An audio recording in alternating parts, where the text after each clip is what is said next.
बिस्मिल्लाहिर्रहमानिर्रहीम। अस्सलाम वालेकुम डियर स्टूडेंट। आज के लेक्चर में हम डू वाइल लूप पे बात करेंगे।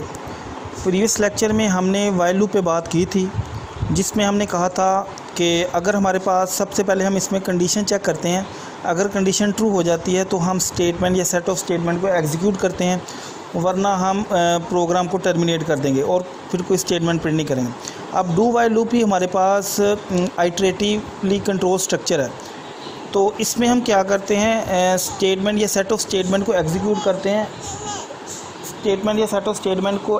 करते हैं, तब जब हमारे पास कंडीशन ट्रू आती है। ठीक है, डू वाइल लूप में हम सबसे पहले क्या करते हैं, डू का कीवर्ड यूज़ करने के बाद ना बॉडी ऑफ द लूप में हम स्टेटमेंट या सेट ऑफ स्टेटमेंट लिख लेते हैं। तो उसके बाद हम वाइल का कीवर्ड, उसके बाद कंडीशन यूज़ करते हैं। तो डू वाइल में हम कंडीशन चेक करने से पहले एक स्टेटमेंट को एग्जीक्यूट करवा देते हैं, चाहे हमारी कंडीशन फॉल्स हो जाए, फिर भी हमने एक स्टेटमेंट यहाँ प्रिंट करवानी है। ठीक है, उसके बाद इसका हमारे पास सिंटैक्स है। सबसे पहले हमने डू का कीवर्ड यूज़ करना है, उसके बाद हमारे पास ये कंपाउंड स्टेटमेंट्स लिखी हैं, इसलिए ये कर्ली ब्रेसेस यूज़ की गई हैं। स्टेटमेंट नंबर 1 2 3 4 5 6 7 हमारे पास एन स्टेटमेंट तक है। ठीक है, उसके बाद हम वाइल का कीवर्ड यूज़ करेंगे, उसके बाद इसमें कंडीशन होगी। ठीक है, अगर ये कंडीशन फॉल्स भी हो जाती है, ठीक है, तो फिर भी हमारे पास यहाँ एक स्टेटमेंट ज़रूर प्रिंट होगी डू वाइल में। उसके बाद हमारे पास वर्किंग कैसे करता है कि सबसे पहले हमने एक स्टेटमेंट प्रिंट करवानी है डू की। ठीक है, उसके बाद हमने कंडीशन चेक करनी है। कंडीशन को अगर हमारे पास ट्रू होती है तो हम स्टेटमेंट को बार बार एग्जीक्यूट करवाते रहेंगे, चेक करते रहेंगे कि हमारे पास कंडीशन फॉल्स तो नहीं आ गई। जैसे कंडीशन फॉल्स आएगी तो हम वो टर्मिनेट कर देंगे प्रोग्राम। ठीक है, अब इसका फ्लो चार्ट है। सबसे पहले हम इनपुट दे रहे हैं। ठीक है, इसके बाद body of the program, do का कीवर्ड लगाने के बाद बॉडी ऑफ द प्रोग्राम में आगे यहाँ एक स्टेटमेंट को चेक कर लिया, प्रिंट करवा दिया। ठीक है, उसके बाद हम कंडीशन पे आते हैं। अब कंडीशन को चेक कर रहे हैं, कंडीशन अगर हमारे पास ट्रू होती है तो हम यहाँ स्टेटमेंट को प्रिंट करवाने के बाद उसके बाद फिर बॉडी में जाते हैं, वहाँ से स्टेटमेंट को प्रिंट करवा देते हैं। ठीक है, उसके बाद फिर कंडीशन चेक होती है, उसमें इंक्रीमेंट होता है। ठीक है, जैसे हमने वाइल लूप में किया था। ये एक सर्किट चलता रहेगा, ठीक, प्रोसीजर चलता रहेगा, कब तक, जब तक हमारे पास कंडीशन फॉल्स नहीं हो जाती। ठीक है, अब इसमें दोनों में डिफरेंस क्या है वाइल और डू वाइल में, ये हमारे पास एक इम्पोर्टेंट शॉर्ट क्वेश्चन भी हो सकता है। वाइल लूप में हमने कहा था कि हम सबसे पहले कंडीशन को एवेलुएट करते हैं, लेकिन डू में हम सबसे पहले क्या करते हैं, डू का कीवर्ड यूज़ करते हैं और उसके बाद कंडीशन आती है। अब वाइल में हमने कहा था कि अगर हमारे पास कंडीशन फॉल्स हो जाती है तो हम कोई स्टेटमेंट एग्जीक्यूट नहीं करते, लेकिन डू में क्या है, अगर हमारे पास कंडीशन फॉल्स हो जाती है तो फिर भी हम एटलीस्ट वन स्टेटमेंट को प्रिंट करवा देते हैं। उसके बाद हमारे पास एक प्रोग्राम है डू वाइल का कि write a program that display back counting. आप बैक काउंटिंग डिस्प्ले करवानी है आपने from 10 to 1 using do while loop. हमने बैक काउंटिंग प्रेस करें, मतलब 10 9 8 7 6 5 4 3 2 1। ठीक है, ये हमने काउंटिंग प्रिंट करवानी है, किसको यूज़ करते हुए, डू वाइल लूप को। तो सबसे पहले हम प्री प्रोसेसर डायरेक्टिव्स ऐड करेंगे, #include iostream.h, #include conio.h। उसके बाद वाइल मेन का फंक्शन है, starting point of the function, और फिर ये हमने यहाँ कोई सेमीकोलन यूज़ नहीं करना। वाइल मेन के बाद कुछ बच्चों ने प्रोग्राम सेंड किए हैं तो उन लोगों का एरर आ रहा है ये कि एंड पे ना सेमीकोलन यूज़ किए हैं। ठीक है, तो कभी भी आपका प्रोग्राम एग्जीक्यूट नहीं होगा। आपने इन तीनों स्टेटमेंट के एंड पे कोई भी सेमीकोलन, कोलन, फुल स्टॉप, कोई चीज़ भी यूज़ नहीं करनी। उसके बाद हम ओपन कर्ली ब्रेसेस में आते हैं। तो उसने कहा जी नंबर एंटर करवाने, तो हमारे पास जो डाटा टाइप होगी वो इंटीजर होगी। ठीक है, उसके साथ हमने एक वेरिएबल को डिक्लेयर करवा दिया, क्लियर स्क्रीन यूज़ किया। उसके बाद हम जो वेरिएबल डिक्लेयर करवाया सी, अब सी को इनिशियलाइज कर रहे हैं किसके साथ, 10 के साथ। इसके बाद सेमीकोलन, डू अब ये डू का कीवर्ड यूज़ कर लिया। उसके बाद हमने क्या किया, डू का कीवर्ड यूज़ करने के बाद हमने एक स्टेटमेंट लिख दिया यहाँ सी एंडल। ठीक है, अब इसके बाद इसमें एक का डिक्रीमेंट हो रहा है। ठीक है, डिक्रीमेंट और इंक्रीमेंट सेम एक तरह ही काम करते हैं, लेकिन हम इंक्रीमेंट में एक का उसमें ऐड कर देते हैं, प्लस कर देते हैं, और डिक्रीमेंट में हम वैल्यू में से एक माइनस कर देते हैं। ठीक है, अब यहाँ हम 10 लिखेंगे, 10 - 1 9।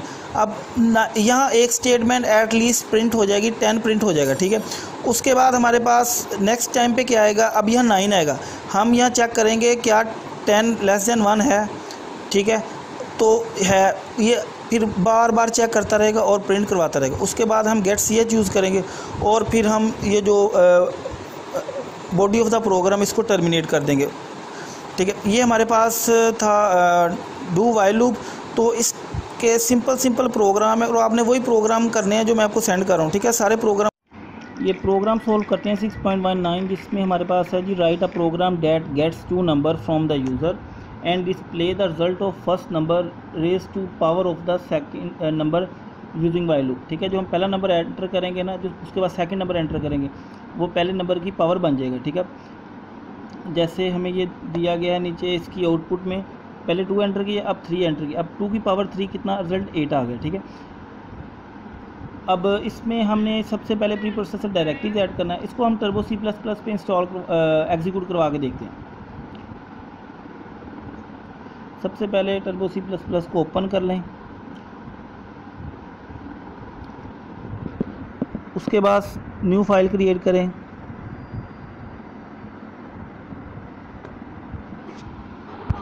सबसे पहले प्री प्रोसेसर डायरेक्टरी राइट करें, hash include iostream dot h hash include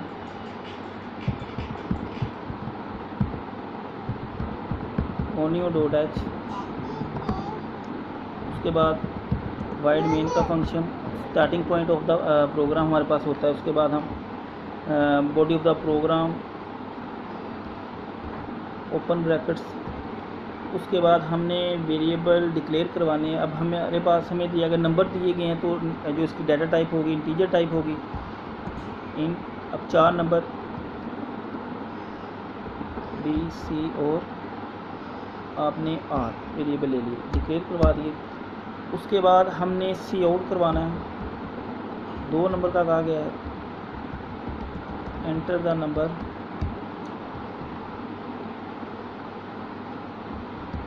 उसके बाद इनपुट यूज़र से ली जा रही है, ये जो हमने पहला वेरिएबल डिक्लेयर करवाया था उसी को हम एज आ इनपुट दे रहे हैं। सबसे पहले हमने वेरिएबल को डिक्लेयर करवाना है, फिर हमने यूज़ करना है प्रोग्राम में। अगर आप वैसे यूज़ करेंगे तो एरर आ जाएगी, ठीक है। Second step cout, enter the second number,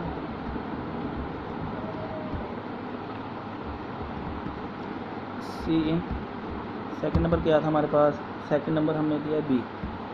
अब इसको जो नंबर 2 हमारे पास रह गए हैं C और R, इसको इनिशियलाइज़ करवा लें। C इज़ इक्वल टू 1 और R इज़ इक्वल टू 1 और सेमी कोलन रह गए हमारे पास, ये हम सब। उसके बाद हम यहाँ डू वाइल अप्लाई करते हैं। डू का keyword parenthesis open loop of the body में जाके हम कंडीशन लगाते हैं R is equal to R multiply A semicolon. उसके बाद हमने C is equal to C+1। ये इंक्रीमेंट हो रहा है हमारे पास प्रोग्राम में। इंक्रीमेंट का मतलब है एक ऐड हो रहा है, जो भी C की वैल्यू होगी उसमें 1 ऐड हो। इसको C++ भी आप लिख सकते हैं। और जो ये हम लिख रहे हैं ये स्टोर किस में होगा, इस C वेरिएबल में जाकर स्टोर हो जाएगा। उसके बाद ये लूप डू का लूप हम इसको क्लोज करते हैं लूप को। उसके बाद कंडीशन लगाते हैं वाइल की, वाइल इसके बाद ब्रैकेट C हमारे पास less than R equal to B है, ठीक है। यहाँ कंडीशन चेक होगी। अगर हमने डू वाइल में पढ़ा कि अगर कंडीशन फॉल्स भी हो जाए तो हम एट लीस्ट एक स्टेटमेंट को तो प्रिंट करवाएंगे, ठीक है। सी आउट। अब रिज़ल्ट क्या है,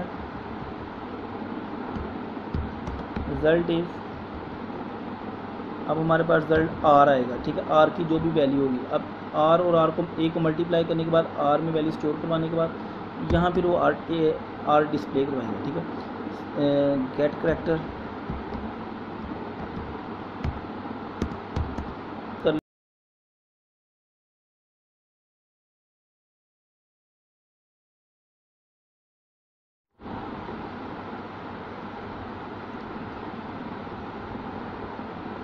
तो ये वाइल के बाद भी हमारे पास सेमी कोलन आ जाएगा। ठीक है, अब हम Alt F9 प्रेस करते हैं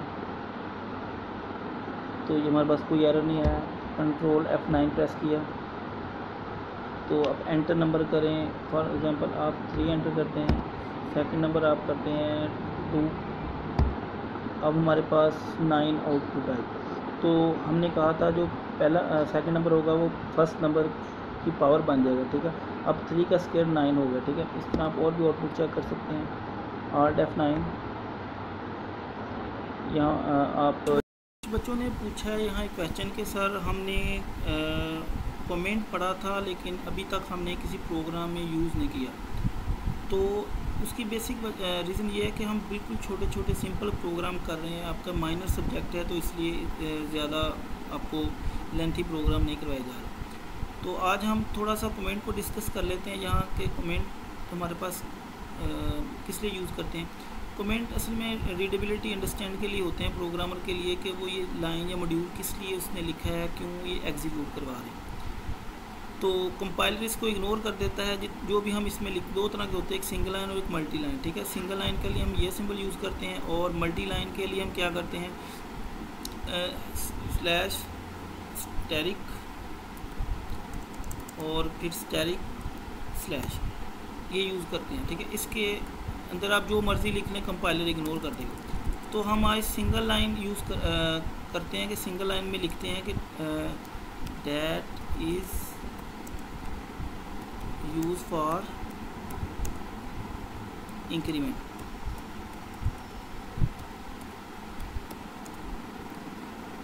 एंड स्टोर द वैल्यू